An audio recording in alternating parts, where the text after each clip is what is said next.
kemi qenë domethënë në një monitorim minimalist për sa i përket shifrave që ne jemi mësuar të kemi edhe një shtrirje më të gjerë, jo vetëm në zonat urbane, por edhe në zonat rurale si problematike për ta ndjekur edhe për të qenë në kohë reale me çdo lloj problematike në çdo cep të Shqipërisë. Gjatë ditës së zgjedhjeve, natyrisht që është krijuar një lloj tradite që dita e zgjedhjeve fillon normalisht, një ditë e qetë, por që zakonisht ajo qetësia absolute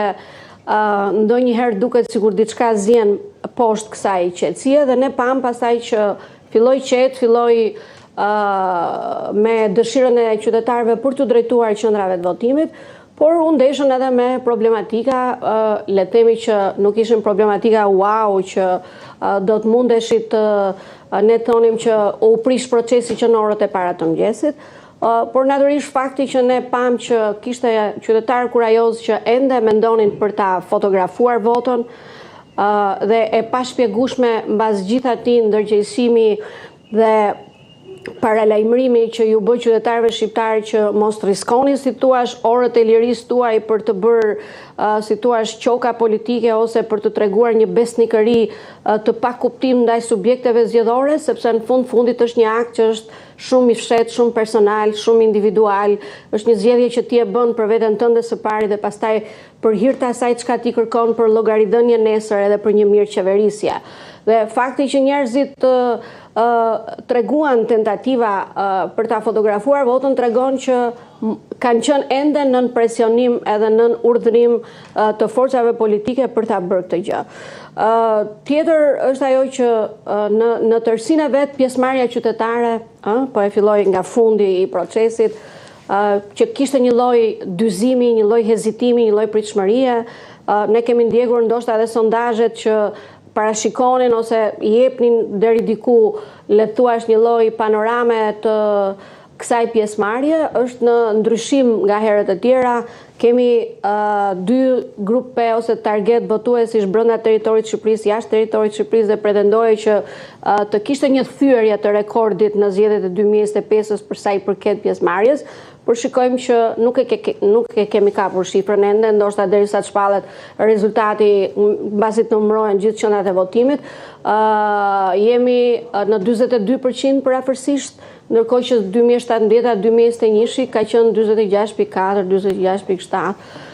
Kemi një elektorat gri që ende vazhdon,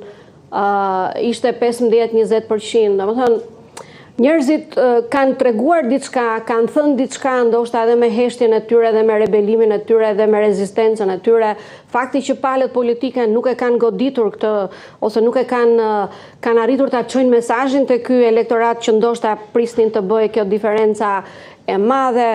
Pastaj sjellja e partive politike problematike shumë për sa kohë që kryekomisioneri e filloi ditën e votimit, më lejo ta përfundoj, e filloi ditën e votimit me një rikujtesë të një urdhërese që të gjithë kandidatët për deputet në mënyrë absolute nga të gjitha kampet politike nuk e kanë të drejtën që të jenë prezent dhe të krijojnë si thua problematika edhe indicje personale për të shprehur si thua të gjitha rezervat e tyre politike pikërisht në ditën e votimit që i takon vetëm qytetarëve shqiptar, ishte një rikujtesë që nuk u zbatua dhe nuk u aplikua absolutisht. Ne pam incidente, ndoshta jo masive, por absolutisht të dukshme edhe të zëshme që provokuan sërish ndoshta një tërheqje tek qytetarët shqiptar për të thënë që ja kush është modeli i politikës, qoftë rasti i shkollës Petronini, qoftë rasti i Vorës që ishte i përsëritur gjatë ditës së votimit. Natyrisht ishin momente që nuk kishim pse ndodheshin kur kandidatët për deputet apo gjithë eksponentët e rëndësishëm të partive politike nuk janë, siç e thot populli shqiptar, seften politik. Janë 30 vjet njerëz të cilët e dinë shumë mirë si funksionon politika, po e mbyll me qenë se... Jo, dua ti kthehemi më vonë dhe nuk dua ti kaloj hapat shumë shpejt.